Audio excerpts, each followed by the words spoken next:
Hi, students. My name is Abraham, and I introduce myself. I am your English teacher. So, for today, we have a topic that we are going to need when we want to speak about the common activities that we normally do. For example, I work, I study, I read books, I read the newspaper with my coffee, kind of things that you normally do in your life or people normally do in their lives. Okay, so for that thing, for that purpose, we are gonna check the grammar of these sentences that we are gonna use to communicate these things. Okay, so now I am gonna share a presentation. Just give me a minute. Okay, so I'm going to share you this screen where I am going to explain the topic. For explaining or for talking about the common activities that we normally do, we are going to use the simple present in affirmative form. There is going to be another one that is in negative, and there is going to be another one that is in question form. Every one of them is used for something special. On this case, we are going to use this simple present for the actions that we do in our lives. Okay, so we're gonna start. Okay, so for example, I have a here, but I'm sorry. Here I have a sentence where I say, okay, I work on Mondays. This activity is done by me all the Mondays. What about if I want to speak about my friend Susan, for example? She works on Mondays. She works on Mondays too. So this activity, working, is done by us on the normal life, but only for Mondays. Okay, so remember, this sentence is used only for actions that we normally do, not for actions that we are doing right now, only for actions that we normally do, but that we are not doing in the moment. For example, right now I am explaining to you this topic. So, but I work only on Mondays. Okay, okay, that's the first thing. So that's why I say here, these kind of sentences are used to talk about common activities, as I said in the beginning. Its structure is the one that is shown on the screen. We have to respect the structure, the order of the words that we use. For example, in the first part, we have to use a subject. In the first sentence, I use I because I am speaking about myself. In the second sentences, I am using the pronoun she or the subject she. I could use Susan, for example, if I want to speak about my friend. In both cases, I use a subject, Susan or she. She, because maybe I am speaking about this person and maybe you know who she is. But what about if you don't know who this person is? Well, I have to use Susan, okay? So the first thing is the subject. The second element that is going to be used is the verb in base form. We're going to explain this thing about the forms of the verbs in the normal English. But for now, we're going to see only this one. That is the base form. Work. And the complement. That's the last element. On this case, on Mondays, we are speaking about a complement of time, because I am speaking in what time, in what moment we do these activities. Okay.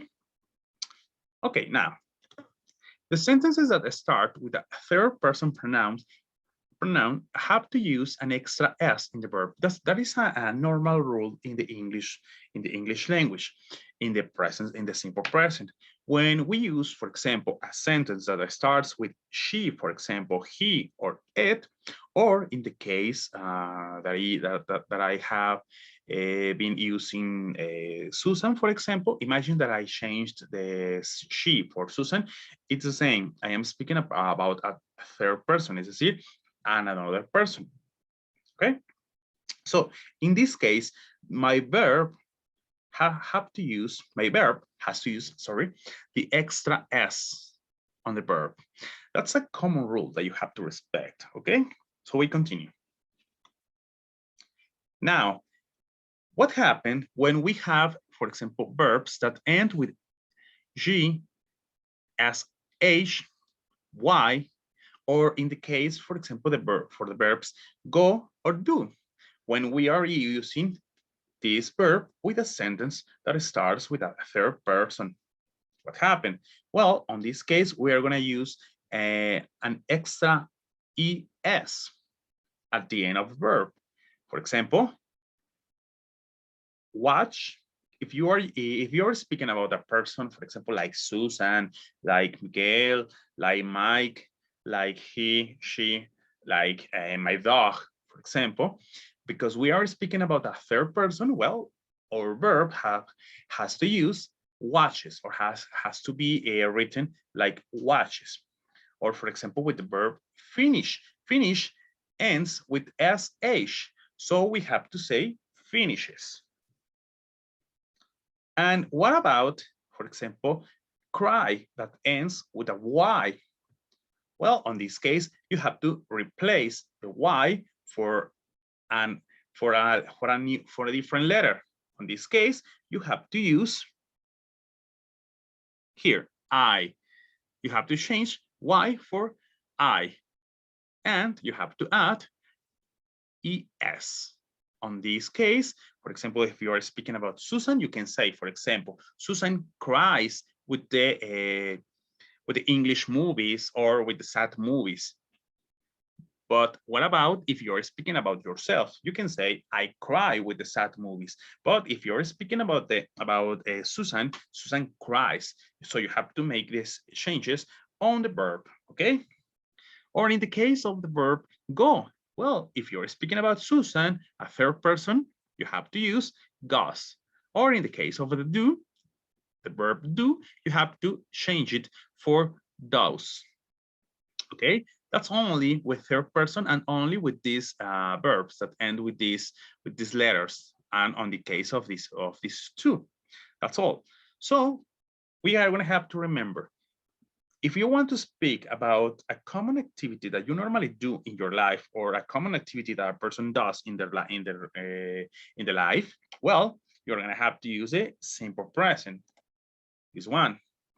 But if the person you're speaking about is, for example, a woman, a man, an animal, or a thing, well, you're going to have to, your verb is going to have to use an extra s.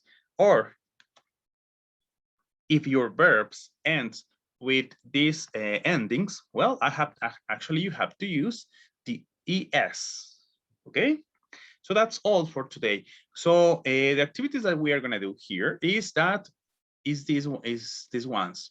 The first thing, or the first exercise, in the first exercise you have to complete the sentences using the verbs in the parentheses. You have to add the extra s or the extra es if necessary, if it is necessary, okay?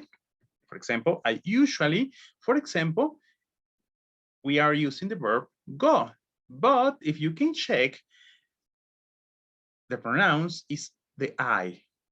So we are not going to have to use an extra es. We only can say, I usually go to school at all. But what about if we are speaking about Damien? Imagine that these sentences starts with Damien. Damien usually. So in that case, you're going to have to change this go for goes. So the sentences would say, Damien usually goes to school. Okay, in the first exercise, you're going to have to do that. In the second one, in the second part, it's exactly the same, because here we have the verb that you're going to use in your sentences, and you only have to change the endings if it is necessary. Okay. Now, for example, here in the last exercise, we're going to speak about 5 activities that we do in the normal life. For example, on my case, again, I teach English on the school. If you can see, if you can pay attention, I teach English on the school. I, pronoun or subject, teach, the verb, English on the school is a complement. So you have to respect all the things.